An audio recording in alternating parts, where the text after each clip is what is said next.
자, 지금 뉴질랜드 이민국이 아주 심각한 위기에 직면해 있습니다.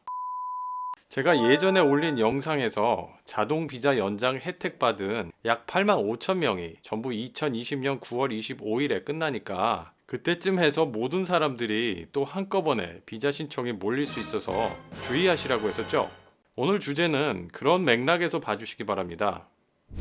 2020년 5월 4일 이번 주 월요일이었죠. 그것도 저녁 늦게 느닷없이 보도된 내용이 뭐였냐면 이민법을 개정하여 이민부 장관에게 기존의 이민법이 정한 절차를 초월할 수 있게 하는 특권을 몰아주겠다는 내용이었습니다. 이건 그야말로 사상 초유의 상황이고요. 이민부 장관의 말 한마디에 수만 명의 비자 신청자들의 운명이 왔다 갔다 할 수 있는 상황이 벌어질 수도 있다는 얘기입니다.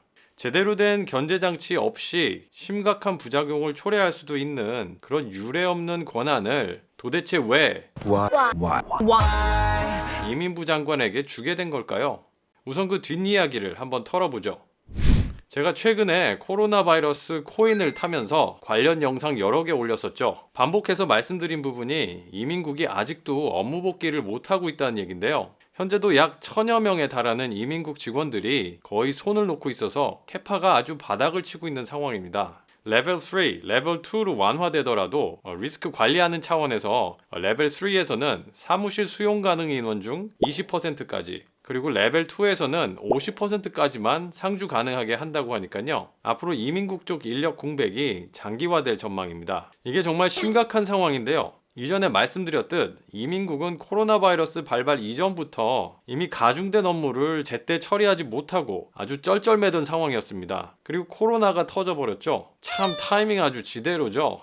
이민국에 따르면 뉴질랜드 국내에 체류 중인 비자 홀더가 무려 35만 명이라고 합니다. 그 중에 약 20만 명이 워크비자 홀더인데 코로나 바이러스 상황으로 많은 수의 워크비자 홀더들이 고용주를 변경하거나 조건 변경을 신청해야 하는 경우들이 대량 발생할 것은 불보듯 뻔하고요. 또 약 7만 5천 명에 달하는 학생 비자 홀더들의 비자도 코로나 때문에 바뀐 상황에 맞게 바뀌어야 해서 비자 신청이나 조건 변경 신청이 들어가야 할 거고요. 마찬가지로 코로나 때문에 출국을 못하고 체류 중인 5만여 명의 비지터 비자 홀더들도 비행기 편이 없다면 비자를 또 연장해야 할 텐데요. 정말 숨통을 조여오고 심지에 불이 붙어 화약고로 향하고 있는 그리고 그 화약고가 터지기만을 기다리고 있는 그런 상황이라고 할 수도 있을 텐데요. 이런 심각성을 인식해서인지 정부에서 들고 나온 게 이번 이민법 개정입니다. 기존 이민법에서는 이런 상황에 신속하게 대응하는 데는 제약이 있어서 특별 권한을 장관에게 몰아줘서 행정상 일종의 패스트트랙이 가능하게 하려는 건데요.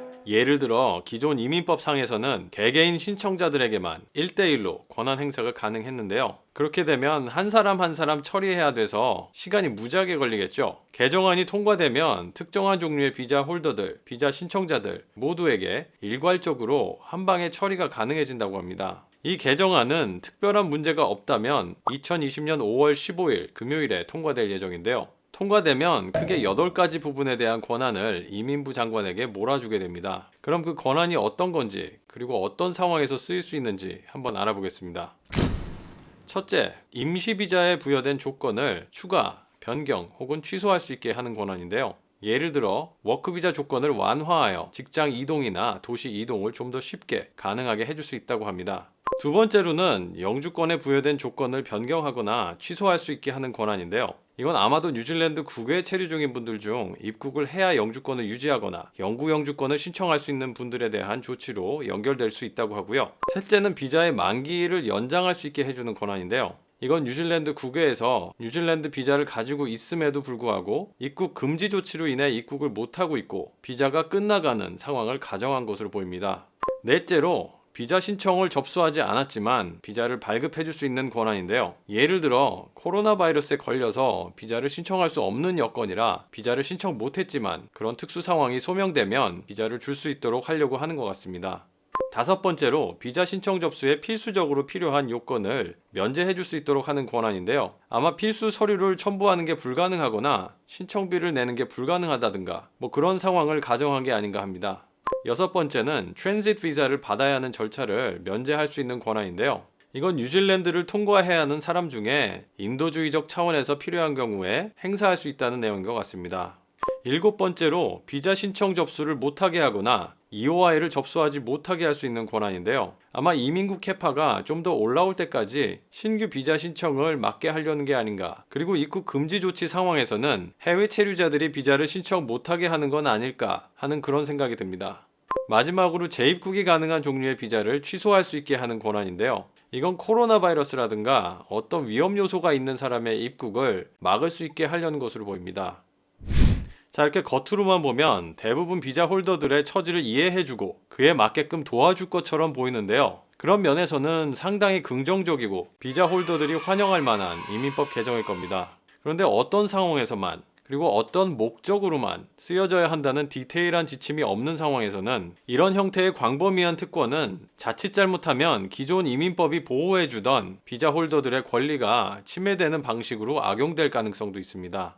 유일한 견제장치라곤 향후 12개월간만 이 특권이 유효하며 코로나 상황 관련해서만 쓰여져야 하며 그리고 이 권한을 행사하는 경우에는 정부에 보고하고 또 이민국 웹사이트 그리고 다른 매체를 통해서 공개적으로 발표하는 것 정도인데요. 우려가 되는 점은 노동당 정부에서 2002년에 갑자기 어떤 비자 신청 절차를 닫아버리는 바람에 대기하던 몇만 명의 신청자들이 리펀드만 받고 포기했던 전례가 있고 또 특히 선거철이 몇 개월 앞으로 다가오고 문 닫는 비즈니스들이 속출하고 실업률이 치솟게 될 상황에서 뭔가를 보여줘야 할 상황이라면 포퓰리즘 전략에 맞는 방향으로 이 특권을 사용할 욕심이 날 법도 한다는 거죠.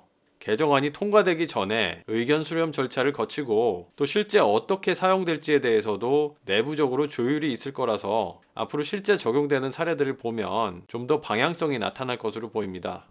저도 다른 소식 있으면 또 전해드릴 테니까요. 구독, 좋아요, 알람 설정하셔서 중요한 정보 놓치시는 일 없으셨으면 합니다. 오늘은 여기까지고요. 또 다음 시간에 뵙겠습니다. 감사합니다.